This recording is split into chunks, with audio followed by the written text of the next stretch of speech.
ಗೆಳೆಯರೇ, ಎಲ್ಲರಿಗೂ ನಮಸ್ಕಾರ. ನಿನ್ನೆ ನಾವು ಬೇರೆ ಬೇರೆ ಗ್ರಹಗಳಿಗಿರುವ ಉಪಗ್ರಹಗಳ ಬಗ್ಗೆ ತಿಳ್ಕೊಳ್ತಾ ಹೋದ್ವಿ. ಯಾವ್ಯಾವ ಗ್ರಹಕ್ಕೆ ಎಷ್ಟೆಷ್ಟು ಉಪಗ್ರಹ ಇದೆ ಅನ್ನೋದನ್ನು ನಿನ್ನೆ ನೋಡಿದ್ವಿ. ಇವತ್ತು ನಾವು ಅವುಗಳಲ್ಲಿ ಒಂದು ಉಪಗ್ರಹಗಳ ಬಗ್ಗೆ ನೋಡೋಣ. ಒಂದು ಗ್ರಹ ಯಾವುದು ಅಂತಂದರೆ ಅದು ಗುರುಗ್ರಹ. ಗುರುಗ್ರಹ ನಮ್ಮ ಸೌರವ್ಯೂಹದ 5ನೇ ಗ್ರಹ ಮತ್ತು ಇಡೀ ಸೌರವ್ಯೂಹದಲ್ಲೇ ಅತ್ಯಂತ ದೊಡ್ಡ ಗ್ರಹ.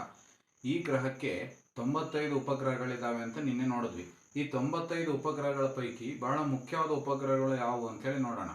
ಸುಮಾರು 1610ರವರೆಗೂ ನಮ್ಗೆ ಗೊತ್ತಿರೋ ಪ್ರಕಾರ ನಮ್ಮ ಇಡೀ ಸೌರವ್ಯೂಹದಲ್ಲಿ ಉಪಗ್ರಹ ಅಂತ ಇದ್ದಿದ್ದು ಭೂಮಿ ಮಾತ್ರ. ಆದರೆ 1610ರಲ್ಲಿ ಯಾವಾಗ ಗೆಲಿಲಿಯೋ ತನ್ನ ಒಂದು ಚಿಕ್ಕ ದೂರದರ್ಶಕವನ್ನು ಗುರುಗ್ರಹದ ಕಡೆಗೆ ತಿರುಗಿಸಿದ್ನೋ ಆವಾಗ ಖಗೋಳ ವಿಜ್ಞಾನದ ದಿಕ್ಕೆ ಬದಲಾಗೋಯ್ತು. ಯಾಕಂದರೆ ಅವನು ಗುರುವಿನ ಅಕ್ಕಪಕ್ಕ 4 ಸಣ್ಣ ಚುಕ್ಕಿಗಳನ್ನು ಕಾಣ್ತಾನೆ. ಆ ಚುಕ್ಕಿಗಳು ಬೇರೆ ಇನ್ನೇನೋ ಅಲ್ಲ, ಗುರುಗ್ರಹದ ಉಪಗ್ರಹಗಳು ಅಂತ ಅವನಿಗೆ ಗೊತ್ತಾಗುತ್ತೆ. ನಮಗೆ ಇವತ್ತಿಗೂ ಆ ಉಪಗ್ರಹಗಳು ಗೆಲಿಲಿಯನ್ ಉಪಗ್ರಹಗಳು ಅಂತಲೇ ಹೆಸರಾಗಿವೆ. ಅವು ಯಾವುವು ಅಂದರೆ ಅಯೋ, ಯುರೋಪಾ, ಗ್ಯಾನಿಮೀಡ್ ಮತ್ತು ಕ್ಯಾಲಿಸ್ಟೋ. ಈ 4 ಉಪಗ್ರಹಗಳೇನಿದ್ದಾವೆ, ಈ ಉಪಗ್ರಹಗಳು ನಮ್ಮ ಭೂಮಿಯನ್ನು ಹೊರತುಪಡಿಸಿ ಬೇರೆ ಯಾವುದೇ ಒಂದು ಗ್ರಹದ ಸುತ್ತ ನಾವು ಮನುಷ್ಯರು ಪತ್ತೆ ಮಾಡಿದ ಮೊಟ್ಟ ಮೊದಲ ಉಪಗ್ರಹಗಳು ಅಂತೇಳಿ ಇವತ್ತಿಗೂ ಹೆಸರಾಗಿದ್ದಾವೆ.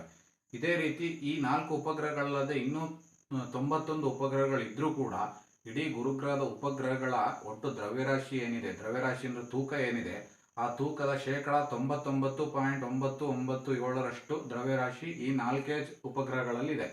ಅಂತಂದರೆ ಗುರುಗ್ರಹದ ಉಪಗ್ರಹಗಳ ದ್ರವ್ಯರಾಶಿ 10,000 kg ಅಂತ ನಾವು ಅಂದ್ಕೊಂಡ್ರೆ, ಆ 10,000 kgಯಲ್ಲಿ 9,999 kgನೂ ಇದೇ 4 ಉಪಗ್ರಹಗಳದ್ದಾಗುತ್ತೆ. ಇನ್ನು 1 kgಗಿಂತ ಕಡಿಮೆ ಮಾತ್ರ ಬೇರೆ ಉಪಗ್ರಹಗಳದ್ದಾಗುತ್ತೆ. ಇದು ಎಷ್ಟೊಂದು ವಿಚಿತ್ರ ಅಲ್ವಾ?